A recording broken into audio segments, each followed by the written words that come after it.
اواسط پاییز بود. هوا به سمت زمستون تمایل داره و بارون قایم موشک‌بازی خودش رو آغاز کرده.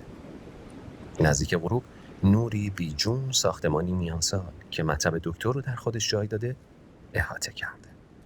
صادق، مردی حدوداً 50 ساله، روبروی دکتر در مطب نشسته. دکتر گفت من توصیه میکنم چند روزی رو در بیمارستان بستری بشی و مسیر درمانت رو اونجا ادامه بدی.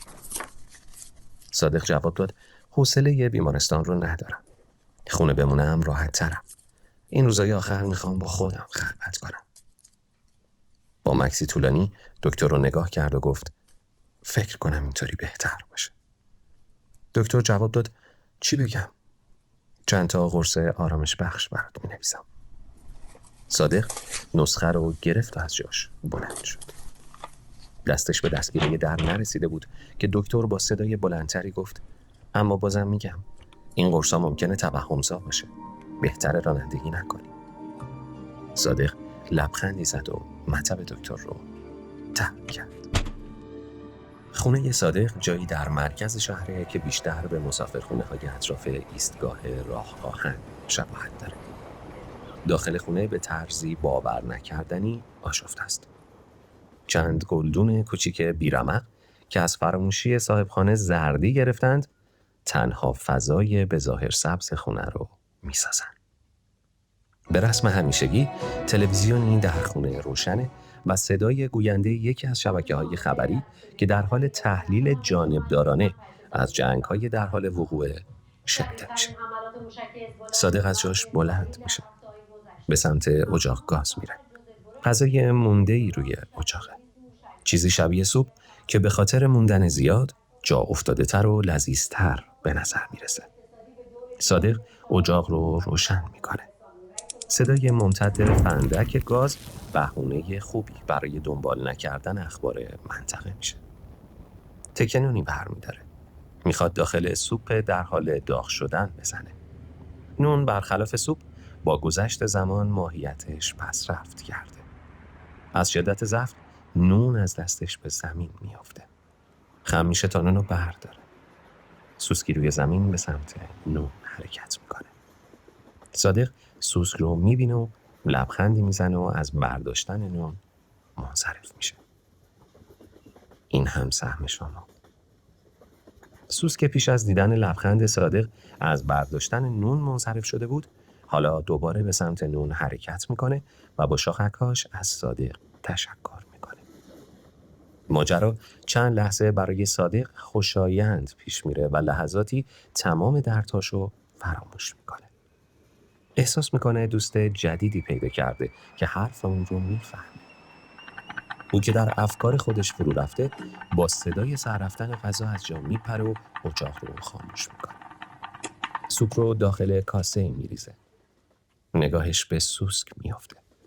با صدای آهسته نه از سر بیرمقی بلکه به خاطر ادای احترام میپرسه تو هم میخوری؟ سوسک شاخکی به نشونه تایید تکون میده. صادق لبخندی میزنه و در بطری آب معدنی رو بر میداره و چند قطره سوپ داخلش میریزه. به سمت سوسک میره. سوسک هم به سمت صادق میاد.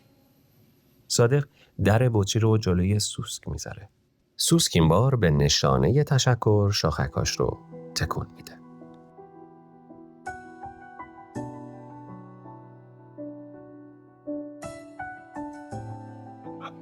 بلند بلند با سختی میخنده. ترکیب سرفه و خنده برای صادق با گریه همراه میشه. به تمامی عضلات صورتش فشار میاد. چند دقیقه زمان میبره تا خودش رو دوباره پیدا کنه. سوسک مشغول خوردن سوپه. صادق ظرف سوپ خودش رو بالای تخت میذاره. دیگه توان خوردن نداره. سیگاری روشن میکنه و به چشمان مشتاق سوسک زل میزنه. هنوز سیگار تموم نشده که رو به سوسک میگه هوا امشب سرده. میتونی بیای رو تخت من بخوابی. اون در حال مهیا کردن تخته که سوسک به سمت تخت حرکت میکنه. صادق لبخندی میزنه. سوسک خودشو به بالای تخت رسونده و در انتهای تخت کنار پای صادق آماده خواب میشه. صادق با صدای خوابالود رو به دوست جدیدش میکنه و میگه شب بخیر سوسک عزیز. با احتیاط پتو رو روی خودش کشید و هر دو به خواب رفتن. نزدیک ظهره. ساعت قدیمی که سالهاست حوالی این ساعت به صدا در میاد، صادق رو از خواب بیدار میکنه.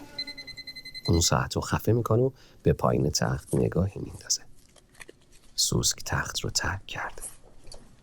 از جاش بلند میشه. سرشو که میچرخونه نگاهش به سوسک میفته که پایین رفته و کنار تخت ایستاده و با حرکت شاخکاش سلام میکنه. صادق هم سری برای سوسک تکون میده. اون که همه وجودش رو درد فرا گرفته به سختی چند تا قرص کف دستش میریزه و به قرص ها نگاه میکنه. شما چقدر شگفت انگیزی. قرص ها رو روی زبونش میذاره و آب مونده لیوان رو سر میکشه. سوسک به صادق زل زده. صادق سیگاری آتیش میزنه. چند کام که از سیگار رفته به سوسک نگاه میکنه و به فکر فرو میره. یک بار از جا میپره و رو به سوسک میگه دوست من. سوسک مانند یک سرباز تمام قد به سمت صادق میاد. شاخکاش رو به هم میچسبونه و به شکل یک سرباز که سلام نظامی میده نگاه صادق میکنه. صادق متعجب میشه. میتونم ازت یه خواسته ای داشته باشم؟ سوسک شاخکاش رو بالا پایین میکنه. بله قربان. من چند ساله که یه نفر رو خیلی دوست دارم.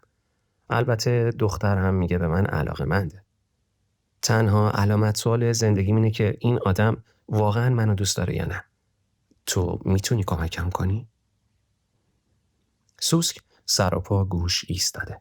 حتما، با کمال میل. میخوام امشب تو رو اونجا ببرم. چشم قربان. حوالی ساعت 10 شب سوسک و صادق با ماشین فرسوده صادق که شمایلی شبیه به خودش داره به سمت خونه معشوقه صادق حرکت میکنند. صادق کمربند سوسک رو میبند. این روزا پلیس به هر بهونه‌ای آدم رو جریمه میکنه. صادق حال مناسبی برای رانندگی نداره. سوسک خیابونها رو با دقت نگاه میکنه. حدود ساعت 11 به مقصد میرسن. البته فاصله اونقدر هم زیاد نبود، ولی صادق خیلی از راه‌ها رو اشتباه رفته. بالاخره جلوی خونه متوقف میشه.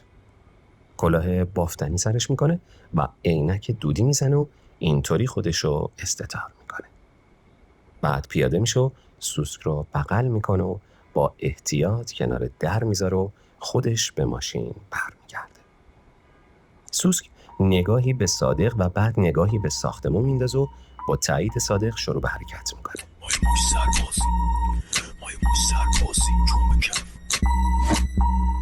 ساختمان برای سوسک آشنا نیست. تو مسیر با حشرات دیگه‌ای هم درگیر میشه که با دیدن سوسک در قلمروشون سعی میکردن مانع ورودش به خونه بشن. ولی سوسک با قلدری تموم راهو باز میکنه. حالا دیگه خودش رو سرباز وظیفه شناس صادق میدونه. با شناختی که آدم‌ها از سگ‌ها دارند، معرفت سوسکا هنوز به چشم نیومده. سوسک مسیر فاضلاب رو ادامه میده. تونلی تاریک با بوی آشنای تعفن. صادق با چشم‌های بسته قدم به قدم خونه تاریک دختر رو گز میکنه. سوسک به آشپزخونه میرسه. هیچ کس نیست. به سمت سالن میره. تلویزیون روشنه و داره موزیک پخش میکنه. سوسک اطراف رو بررسی میکنه و یواش یواش به سمت اتاق خواب میره. صادق توی ماشین نشسته و پنجره رو نگاه میکنه. چراغ‌ها خاموشه. سوسک وارد یک اتاق تاریک میشه. هیچ چیز معلوم نیست. اما صدای موزون از چهارچوب تخت به گوش میرسه. صدای ضربات مبهم و همراه نفس کشیدن معتد. سوسک جای خودش رو عوض میکنه. به نظر سوسک اینجا مشکوک میاد. از رادیاتور بالا میره. حالا به تخت مسلط شده. تخت خالی نیست. جواب سوال صادق حالا دسته سوسک.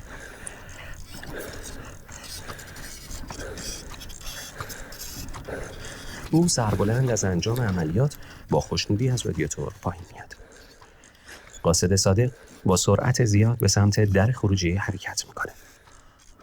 نزدیک چارچوب در ناگهان متوقف میشه. چند لحظه صبر میکنه. صادق ساعتش رو نگاه میکنه. دچار سرگیجه شده و لحظاتی از حال میره. دوباره به سختی چشمشو باز میکنه. سوسک متوقف شده. چند دقیقه است که در چارچوب در ایستاده. به نظر میرسه سوسک از رفتن منصرف شده. حالا حول محور خودش میچرخه.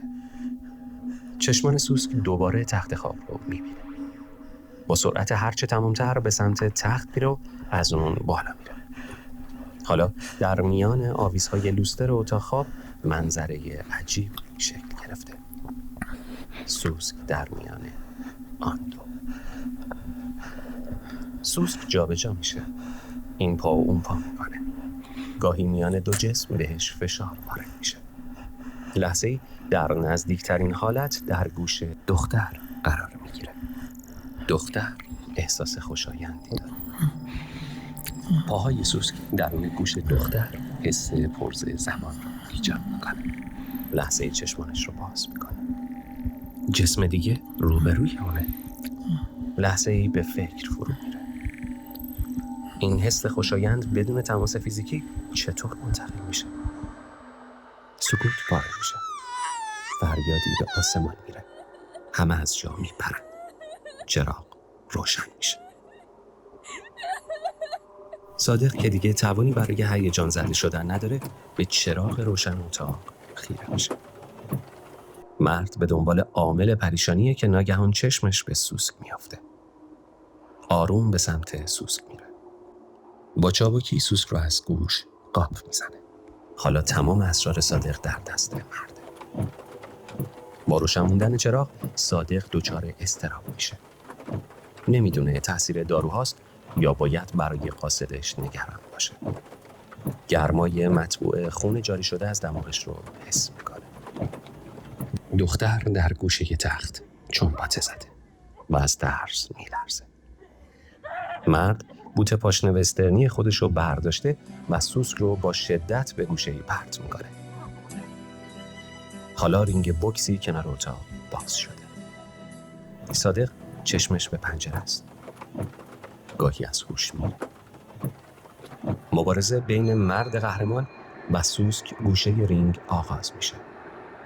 مرد با تمام وجود کفش رو بالا میبره و کفش که پایین میاد خون با شدت بیشتری از دماغ صادق فوران میکنه.